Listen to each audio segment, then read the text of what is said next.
മസ്കറ്റിൽ നിന്ന് കേരള സെക്ടറിലേക്കുള്ള സർവീസുകൾ വെട്ടിക്കുറച്ച് air India express. ഈ മാസം കോഴിക്കോട്ടേക്കുള്ള 9 സർവീസുകളാണ് കുറച്ചത്. കണ്ണൂരിലേക്കും കൊച്ചിയിലേക്കുമുള്ള സർവീസുകളും കുറച്ചിട്ടുണ്ട്. എയർ ഇന്ത്യ എക്സ്പ്രസിന്റെ വെബ്സൈറ്റിൽ കാണിക്കുന്നതനുസരിച്ച് ബുധൻ വ്യാഴം ദിവസങ്ങളിലെ കോഴിക്കോട്ടേക്കുള്ള സർവീസാണ് നിലച്ചിരിക്കുന്നത്. ആഴ്ചയിലെ എല്ലാ ദിവസവും എയർ ഇന്ത്യ കോഴിക്കോട്ടേക്ക് സർവീസ് നടത്തിയിരുന്നു. കണ്ണൂരിലേക്കും കൊച്ചിയിലേക്കും സർവീസുകൾ കുറച്ചിട്ടുണ്ട്. ഈ മാസം 17 മുതൽ മസ്കത്തിൽ നിന്ന് കണ്ണൂരിലേക്ക് ആഴ്ചയിൽ 4 സർവീസുകൾ മാത്രമാണ് കാണിക്കുന്നത്. നേരത്തെ 6 സർവീസുകളുണ്ടായിരുന്നു. 17 മുതൽ കൊച്ചിയിലേക്കും 4 സർവീസുകൾ മാത്രമാണുള്ളത്.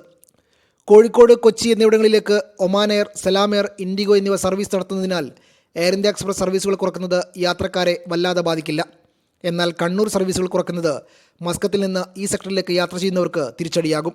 നിലവിൽ എയർ ഇന്ത്യ മാത്രമാണ് ഇവിടേക്ക് സർവീസ് നടത്തുന്നത്. അതേസമയം എത്ര അപാകതകളുണ്ടെങ്കിലും സാധാരണക്കാർ കൂടുതൽ ആശ്രയിക്കുന്നത് എയർ ഇന്ത്യ എക്സ്പ്രസ് തന്നെയാണ്. മറ്റു വിമാന കമ്പനികളെക്കാൾ ടിക്കറ്റ് നിരക്ക് കുറവാണ് എന്നതാണ് പ്രധാന കാരണം. കൂടുതൽ ലഗേജ് കൊണ്ടുപോകാനാവുന്നു എന്നതും സാധാരണക്കാർക്ക് സൗകര്യപ്രദമാണ്.